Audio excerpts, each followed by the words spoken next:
Once again, good afternoon, class.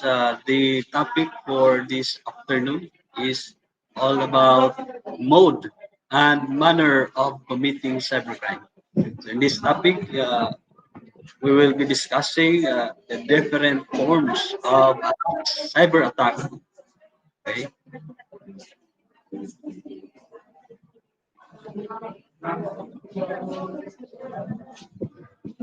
so we have let Henley think about the manner of committing cybercrime. Do you have any idea? Of course, you have. First one, we have the hacking. Of course, you're very familiar with hacking. That is the act of identifying and then exploiting weaknesses in a computer system. So after you identify the weakness, then exploit the weakness. Exploit meaning take advantage on the weaknesses of the computer in order to what?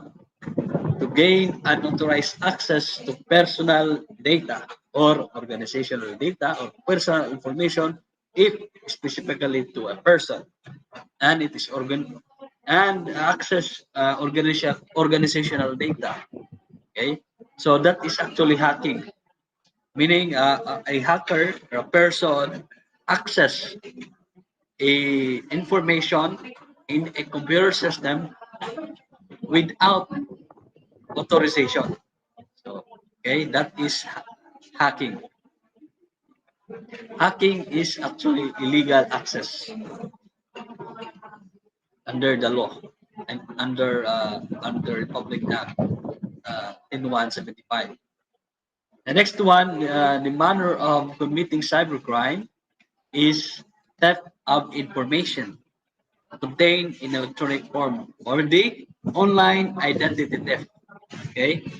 So now, ano ang ninakaw dito is the personal information of the person. For example, Pedro stole the personal information of Juan and and uh, and ano and open bank accounts and apply for loan. For example, uh, I I am the I am the cyber criminal and uh, I get information from other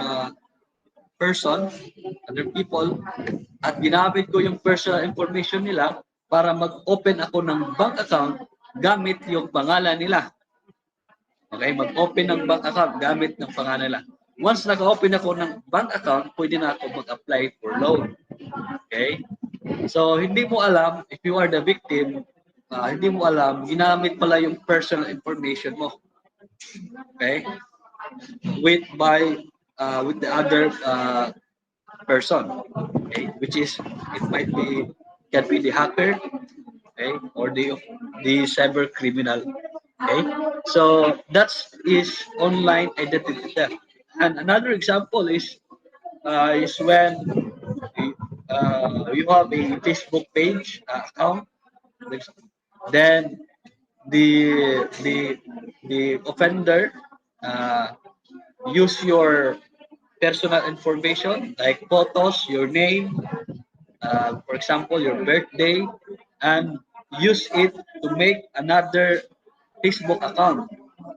It seems that that is your account, and the offender uh, yung vendor ay nanghingi ng pera sa iyong mga friends. So in that case, that is online identity theft. Okay? Ninanakaw ang personal information to gain financial uh, monetary gain, to gain money online. Okay? So that is online identity theft. The next manner of committing cyber crimes is email bombarding, also known as email bomb.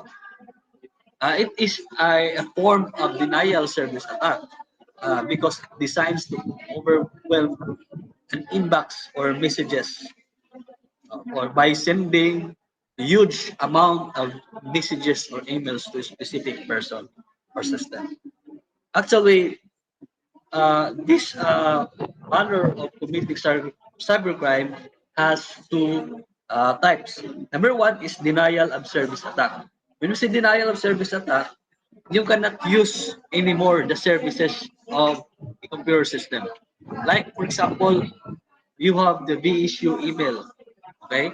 So once there is a attack, a denial of service attack, you can no longer anymore use that email or issue address, issue email. Okay? That is ano, denial of service attack. So email bombs is for example, Pedro sends number or huge amount of messages to Juan, uh, email address. For example, issue email or whatever email it is. Dahil sa madaming messages, ang mangyayari, mag-collapse yung system. It will shut it down. So the purpose ay para hindi na magamit yung system or yung email address na yon ng user. And that is denial of service. Okay? Again, the first type is denial of service. Okay? The victim cannot use anymore the system because nag-shutdown na siya, nag-collapse because of the massive or huge numbers of messages to the email address. Okay? And the second one is mass subscription. So when there is a email sent to you, and when you open a link, may mga link yan. So click this link for more info, for example. That is a kind of phishing attack where you are obligated to click that link. So once you click that link, what will happen is that you will the attacker will subscribe you automatically to the email or page. So that email list, for example, that is a website. You click that link and you are directed to the website, and automatically that website will always notify you, will update you regularly. So ano yan. And that is also a marketing strategy of those taking advantage of online. Diba? So I think you have already experienced once you click the link. For example, there is a phishing link, and you click that link. And do you wonder that the page that you are subscribed automatically will always send you a ads? Okay, so that is email bombing. So let's say, for example, when you click that link and there are many email lists that automatically subscribe you. For example, there are 100 page. Then there are 100 pages that always will always send you updates. No? So it is very annoying on the part of the user or the part of the victim. Okay? So that is email bombs. The first one is denial of service. The users can no longer use the system because it was shut down because of the huge amount of messages. Okay, and the second one is automatic subscription or mass subscription. So once you open the link, for example, you was convinced by the phishing attack, phishing, technique, then uh, you were able to click that link, then it automatically subscribe you from email list that is a program to the link attached to the email, and that list will regularly notify you. It becomes a annoying. Okay. Then the next manner or mode of committing cybercrime is data diddling. So this kind of attack involves altering the data or changing the data before it is processed. So data diddling is also known as false data entry. So usually it is committed or performed by a clerk by employing a clerk employee. Okay. So a good example is the DTR or daily time record. So when you will become an employee, may tinatawag na daily time record. So every day magta-time in ka and time out. Okay? So now, uh, after the month, magpapasa ka ng DTR. You will submit a DTR na nakapirma sa'yo. And even before it if before the DTR is printed, okay? Pwede pwede yang i-edit or i-change, i-modify ng clerk doon. Even for example, may kilala ka sa HR, okay? May kilala ka doon at absent ka kahapon. Yesterday you were absent. At pwede mong sabihan, pwede bang lagyan mo ng time in kahit walang time in or time out yesterday. So pwedeng lagyan yon. So before it is processed, before it is printed, nabago na doon. So that is data diddling. So anyone can do this. So hindi kailangan na expert. So the fact that you have the access to the system, the data, so anytime you can change the data, and that is data diddling, or also known as false data entry. Okay. Another example is when during the national ID example, diba? So the clerk, diba? The clerk in charge was encoding your personal information. So, for example, intention talaga ni clerk na i-modify yung information mo, whether yung birthday mo, yung name mo, for example, that is data diddling. Diba? Okay, so hindi lang clerk, pwede rin yung virus. Diba? Yung virus. For example, the specific employee inserted a virus. The virus, the job of the virus is to modify the data within the system. Okay? So therefore, pwedeng virus, pwede rin the clerk which has access to the system. Okay? So now, this meaning to say, data diddling is just a modification of the data before, during, or after the data is being processed. Okay, so I hope it is very clear. And another mode or manner of committing cybercrime is what we call as salamay attack. This is a method of cybercrime that attackers or hackers typically use to commit financial crimes. So a good example is that you are an employee of the bank. Okay, you are the employee of the bank. Now you make a software or whatever it is in a software application, and you inserted that application into the financial system in order to deduct a small amount of money to all the users, the multiple accounts. Let's say for example, you deduct 1 peso.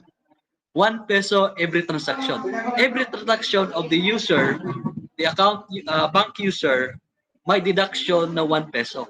So for example, may bank account ako at I withdraw or deposited. So every time nag-withdraw my 1 peso, for example, nag-withdraw ako ng 50,000 at may deduct na 1 peso, it is not noticeable. You cannot notice that there is deduction because of the very small slice. Kaya nga usually tinatawag itong salamay slicing attack because there is a slice or deduction of small portion of the money being transacted or being withdrawn or deposited to the bank. Okay? So let's say for example, there are 100 users, 100 transactions in 1 month. So just imagine you have 100,000 pesos by slicing at least 1 peso every transaction. And that is salamay attack. Okay? So usually it happened in the bank when an employee inserted a program that is to deduct a small portion of the user account, okay, bank account.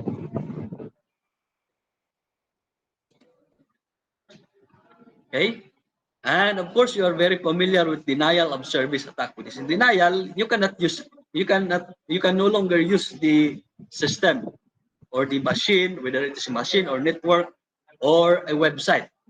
For example, the hacker attack the VSU system, and the VSU system can no longer use by the students and faculties. That is denial of service attack. You cannot you can no longer you cannot use the system. Okay.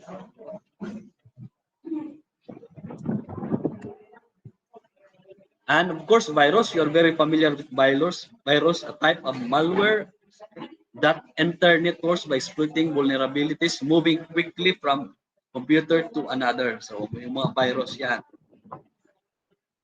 It can be corrupt the data, it can delete the data, or it can access uh, personal information from a specific person or organization. That is virus. And we have also logic bombs. So, a logic bomb is a malicious piece of code that that is secretly inserted to a computer system, operating system, or software application. So usually it is performed by disgruntled employee or interested employee. Pwede rin. Like for example, feeling you are an employee of a particular company, and you think that you might be dismissed later on, and one way to revenge is to insert a malicious code into the system. For example, nag-insert ako ng code for whatever reason. Nag-insert ako ng code. For example, may timer siya. So, for example, 1 week, 7 days, the code will run. Meaning, gagawa na siya kung ano uh, yung naka-program sa kanya. So, what kind of uh, bombs that might happen? Depende kung anong program mo. For example, naka-program yung code, yung rating code that is inserted to the system just to uh, corrupt the data or delete all the data within the system. So yun ang gagawin ng ng code, that's a written code. And usually it is performed by disgruntled, yung may hinanakit or sa tingin niya lousy na siya, and he think that later on he might be fired, and because of that nag-insert na siya ng written written code that might harm the system, that might harm the organization, that might harm the company. Okay? And yan. Okay? So that is logic bounds, inserting a malicious code. Okay?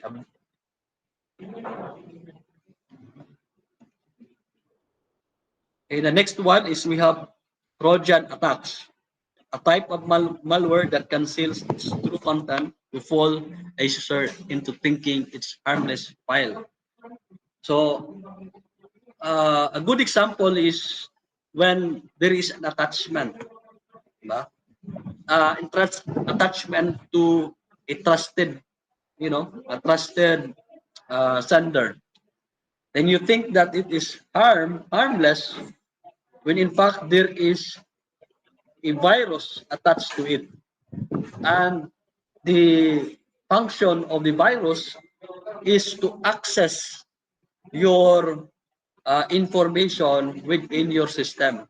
For example, you receive an attachment, and it says that you need to download this attachment in order for you to withdraw your money quickly. Okay, so without thinking that this is a harm, there is a virus attached to it, then you download the attachment and install the application in the attachment. Now, the attachment the download application has attached a virus that will access all your application within the system. For example, the GCash, the messages, the hacker can access all of your applications. Okay? Pwede niya ma-access yung GCash mo. So therefore, pwede nang ma-withdraw. Pwede siya mag-withdraw, mag-cash out sa GCash mo, or yung bank account mo nandoon sa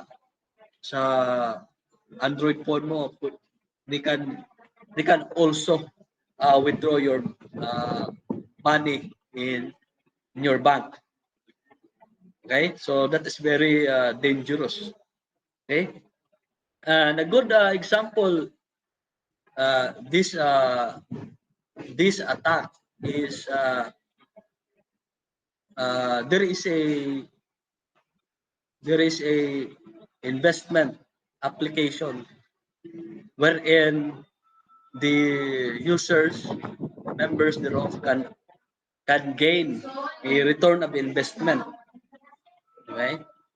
So it is an investment platform wherein in the first place, in the first way, it's okay naman nakaka-withdraw yung mga members.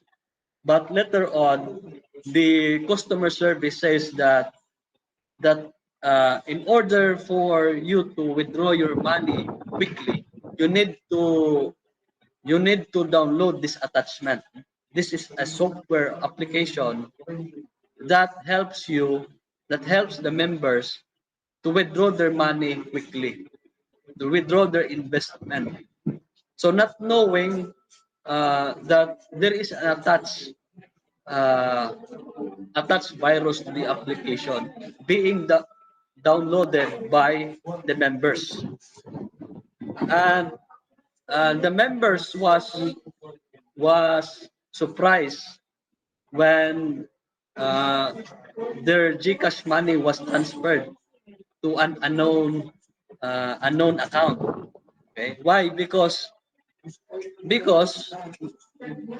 na-access na ng hacker yung kanilang personal information, yung kanilang GCash at yung messages where the one-time password is sent.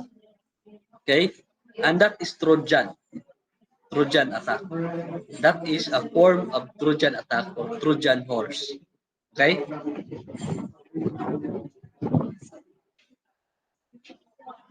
Next, we have internet time theft. So this is very, very usual uh, manner of committing cybercrime. So when an employee use the internet for non-work purposes. Okay? So for example, ako, I am an employee and I use the internet for non-related function or duties na hindi ko naman siya trabaho ko with the use of the internet of the company, then that is internet time theft. So kayo, pag kayo ay empleyado na and different law enforcement agencies at ginamit ninyo yung internet para manloko ng ibang tao, para mag-cheat ng ibang tao, or like for example, ginamit ninyo for your own personal business. So that is internet time theft.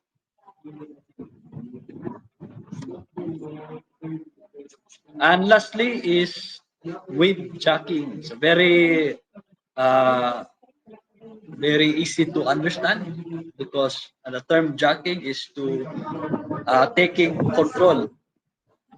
Okay, taking control. So if we are talking of hijacking, taking control over the airplane, diba?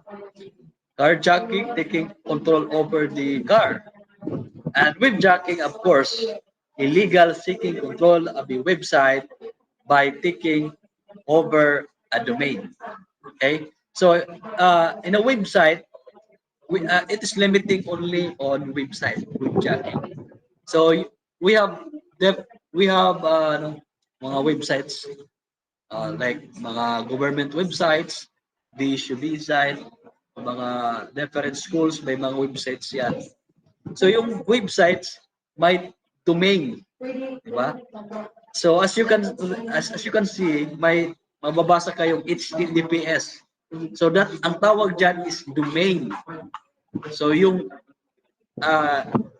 HTTPS slash VSU, that is domain name. So my domain, yun yung domain. So if you are taking control over that domain, that is webjacking. Okay, that is a form of, that's actually a form of hacking. You are taking control. So it's very difficult. It's very tough task to take control over other domain. So if you are the hacker, it's very difficult. You must have knowledge on penetration testing. Diba? So usually yung mga hackers, they create a website, an application or software that will automatically test the password, multiple passwords, and of course it takes time to it's very impossible to uh, to match the password and the username. But usually they have techniques uh, to know the password by taking personal information from the owner of the website. Okay, so webjacking is taking control over the website, taking over a domain. Okay, so that's it. This particular discussion. Okay, we have 11. No? We discussed the 11 mode and manner of committing cybercrime. Okay.